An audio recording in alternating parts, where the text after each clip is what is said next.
മനസ്സിലാ നീ എന്തിവിടെ മണവാട്ടിയെ പോലെ ഒരുങ്ങിക്കണേ എങ്ങടാ പോണ് നേരം വിളിക്കുമ്പോ തന്നെ അടുക്കളയിലല്ലേ പണിയെടുക്കണ് ഓ എൻ്റെ അമ്മച്ചിയെ ഒന്നും മിണ്ടാണ്ടിരുന്ന ഞാനേ ആ സെൽവി ചേച്ചിയുടെ വീട്ടിലൊരു ഫംഗ്ഷൻ ഉണ്ട് അതിന് പോവാൻ നിൽക്കുക ഫംഗ്ഷനോ സെൽവിയുടെ വീട്ടിലോ ആരുടെ കല്യാണം അവിടെ കല്യാണം എന്നല്ല അമ്മച്ചേ അവിടുത്തെ ആ സ്നിതല്ലേ ആ കുട്ടി വലിയ കുട്ടിയായില്ലേ ഋതുമതി അപ്പൊ അവരുടെ ആചാരപ്രകാരം ഇന്ന് കുറെ ചടങ്ങുകൾ നടക്കുന്നുണ്ട് അപ്പൊ ഞാൻ അങ്ങോട്ട് പോവാണ് ആ വയസ്സരിച്ച് കല്യാണോ അത് നമ്മുടെ നാട്ടിലൊക്കെ പണ്ടുണ്ടായിരുന്നതാ ഇപ്പൊ സെൽവി ഇന്നാളെ എന്നോട് പറഞ്ഞതാണ് പക്ഷെ ഞാനത് മറന്നുപോയി ഞാനും ഉണ്ട് ഇന്ന് ഡ്രസ്സ് മാറിയിട്ട് പോയി വരാം എന്നാ ശരി ഇന്ന് വേഗം പോയിട്ട് റെഡി ആയിട്ട് പോയോ ചെല്ല് ഫോണിതൊക്കെ കൊള്ളാം അവിടെ പോയിട്ട് ഫോണും തോണ്ടിയിട്ടിരിക്കാണ്ട് അവർ ചോദിക്കണേ എൻ്റെ മറുപടിയൊക്കെ പറയണോട്ടാ മനസ്സിലാവും വെറുതെ പോയിരിക്കരുത് പിന്നെ ഒന്ന് ആ സെൽവി വിളിച്ചിട്ട് പോവാതിരുന്ന നമുക്കൊരു ഇടങ്ങേറല്ലേ അവിടെയാണെങ്കിലും നമ്മൾ ആ ആചാരം ഒന്നും കണ്ടിട്ടുമില്ല എനിക്ക് ആചാരങ്ങൾ നല്ല ഇഷ്ടാ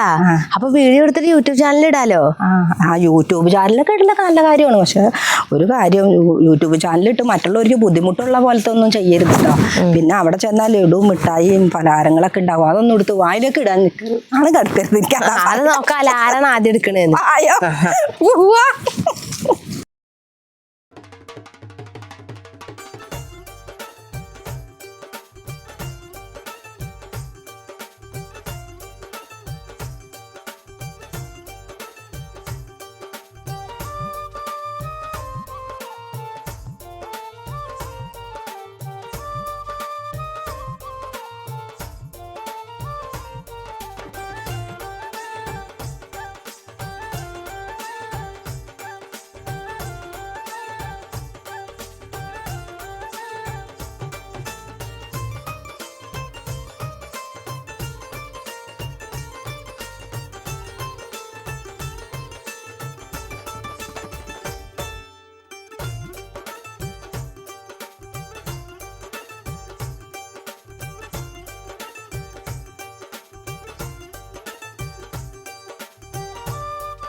ബിരിയാണി എന്തൊരു ടേസ്റ്റ് വെച്ചേ നമ്മുടെ വീട്ടിലുണ്ടാക്കാനൊക്കെ സൂപ്പറായിട്ടുണ്ട് അപ്പോൾ അതൊക്കെ റെഡി ആൾക്കാർ കേൾക്കും ഞാൻ വീട്ടിലുണ്ടാക്കുന്നതിന് ടേസ്റ്റ് ഇല്ലേ ഇത് തിന്നോക്കിയൊക്കെ പറയാം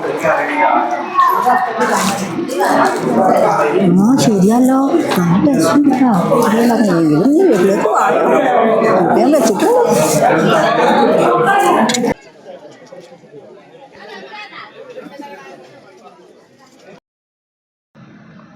ആ അമ്മച്ചി ഇങ്ങോട്ട് നോക്ക്, ഈ വീഡിയോയിൽ സ്നിതേനെ കാണാൻ എന്ത് ഭംഗിയാന്ന്. അവരെ ആചാരങ്ങളൊക്കെ നല്ല അടിപൊളിയാണ് അല്ലേ? നല്ല രസമുണ്ടല്ലേ കാണാൻ? ഭംഗിയുണ്ട് കാണാൻ. വസ്ത്രധാരത്തിലും ആചാരത്തിലും ഒക്കെ നല്ല മാറ്റം ഉണ്ടായിട്ടുണ്ടെങ്കിലും ഒരു പെൺകുട്ടി വളർന്ന് വലുതായ ആ കുടുംബത്തിനുണ്ടാവുന്ന സന്തോഷം ഉണ്ടല്ലോ, അത് എല്ലാ മതത്തിനും ഒരുപോലെ തന്നെ, അതിന് യാതൊരു വ്യത്യാസമില്ല. ആ അത് അമ്മച്ചി പറഞ്ഞത് കറക്റ്റാ. ആ സ്നിതയുടെ നമ്മുടെ മുഖത്തുണ്ടായ സന്തോഷം നമ്മൾ കണ്ടതല്ലേ. മനുഷ്യർ തമ്മിൽ സ്നേഹിക്കാൻ ഇതൊക്കെ മതി. ജാതിയും മതവും നോക്കാതെ നമ്മൾ അവരുടെ സന്തോഷത്തിലും അവർ നമ്മുടെ സന്തോഷത്തിലും കൂടുമ്പോഴാണ് ഈ നാടിനൊരു ഭംഗി. നമ്മളവിടെ കയറി ചെല്ലുമ്പോൾ തന്നെ അവരുടെ സ്നേഹം കണ്ട, സന്തോഷം കണ്ട അവരുടെ. ഇന്നും വെച്ച് ഫംഗ്ഷന് പോയോണ്ട് നല്ല തത്വജ്ഞാനം പറയുന്നുണ്ടല്ലോ. എന്തായാലും ഞാൻ ഈ വീഡിയോ യൂട്യൂബിൽ ഇടാൻ നോക്കട്ടെ. അപ്പോൾ അത് ആളുകൾക്ക് നല്ലൊരു മെസ്സേജ് ആയിരിക്കുമല്ലോ. അതൊക്കെ നീ എന്തെങ്കിലും ചെയ്യ്. ആദ്യം നീ പോയിട്ട് അടുക്കളയിലെ പാത്രം ഒന്ന് കഴുകാൻ നോക്ക്. അത് വലിയ പെണ്ണായാലും ഫംഗ്ഷന് പോയാലും വന്നാലും പോയാലും പാത്രങ്ങൾ കഴുകണം നിർബന്ധമാണ്. പോയി പാത്രം കഴുകുക. ഈ അമ്മച്ചിയുടെ ഒരു കാര്യം, ഫംഗ്ഷന് പോയാൽ ഈ പാത്രം കഴുകൽ മാറില്ലല്ലോ.